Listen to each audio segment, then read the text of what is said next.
नमस्ते आप सभी को। मैं रीना ढिल्लों एक बार फिर से अपने यूट्यूब चैनल हिंदी विषय श्रृंखला में आपका स्वागत करती हूँ। आज हम पढ़ने वाले हैं अनुसंधान की विशेषताएं। तो क्या होगा? वस्तुनिष्ठता सबसे पहले, पूर्वाग्रह से मुक्त, विश्वसनीयता, स्थिर परिणाम, निश्चयात्मकता, प्रक्रिया और परिणाम नियोजित, वैधता, त्रुटि मुक्त, त्रुटि मतलब गलती, भूल, गलतियों से मुक्त।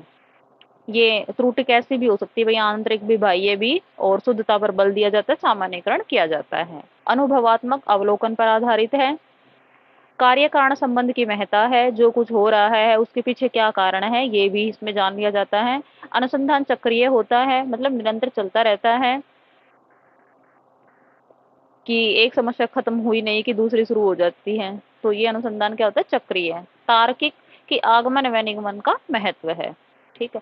अब इसके अंतर्गत जो हमारे कुछ विद्वान आए हैं उन्होंने कुछ ज्ञान दिया है, वो भी जान लेते हैं, क्योंकि पेपर में अक्सर पूछ लिया जाता है कि डेल का जो अनुभव त्रिकोण है उसमें क्या कहा जाता है कि जो हम पढ़ते हैं उसका हमें 10% याद रहता है, जो हम सुनते हैं उसका 20 रहता है।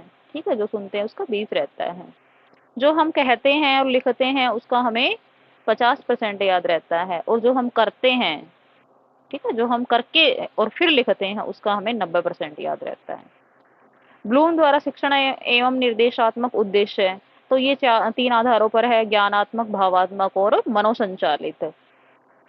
प्रोफेसर आर ए फिशर ने परिकल्पना या उपकल्पना का परीक्षण किया था। मेहराबिया जो एक विद्वान है, उनके अनुसार जो हमारे शब्द होते हैं, ठीक है, कोई भी बात जब हम कहते हैं तो सामने वाले पर उसका जो प्रभाव पड़ता है, शब्दों का 7% प्रभाव पड़ता है, लहजे का 38% और शरीर की भाषा का 55%।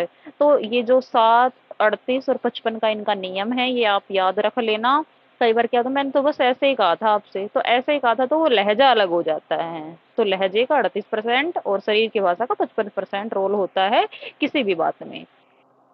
कोल और चन मॉडल, कोल और चन मॉडल की जो सेंडर होता है, पहले इन्होंने एसआर का दिया था, सेंडर और रिसीवर, उसके बाद में इन्होंने मीडियम और चैनल, ठीक है, कि किस माध्यम से, किस चैनल के द्वारा हम अपना जो संदेश है वो रिसीवर को भेज रहे हैं। एंडरसन और कर्तुवल ने ब्लूम के समझ को आगे बढ़ाया और बोध शब्द का प्रयोग किया, समझ की जगह, संश्लेषण की जगह इन्होंने सृजनात्मक शब्द का प्रयोग किया। ये भी पूछ लिया जाता है कि एंडरसन और कर्तुवल ने संश्लेषण की जगह किस शब्द का प्रयोग किया, तो सृजनात्मक शब्द का इन्होंने प्रयोग किया था। अब आता है ज्ञान के 4 आयाम माने हैं एंडरसन व कर्तुवल ने, कि एक तो होता है तथ्यात्मक ज्ञान, फिर दूसरा होता है वैचारिक, तीसरा होता है प्रक्रियात्मक और चौथा होता है मेटकोग्निटिव, ज्ञान का ज्ञान। ये चारों आयाम हैं।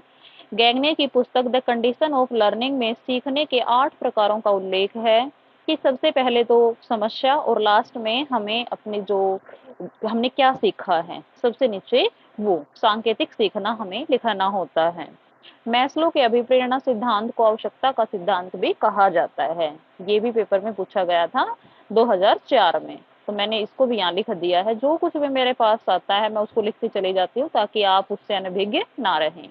ठीक है। और वीडियो के अंत में एक बात कहना चाहूंगी कि यदि आपको नोट्स चाहिए तो आप कमेंट कर सकते हैं, आपको इनकी पीडीएफ है वो मिल जाएगी।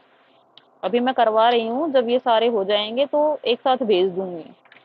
अभी जितनी करवाई हैं उन तक मैं भेज सकती हूँ यहाँ तक, क्योंकि फिर अगला हमारा जो आईसीटी का चैप्टर है वो शुरू हो जाएगा, संचार का। ये मैं अगले वीडियो में करवाऊंगी। ठीक है, तब तक के लिए धन्यवाद।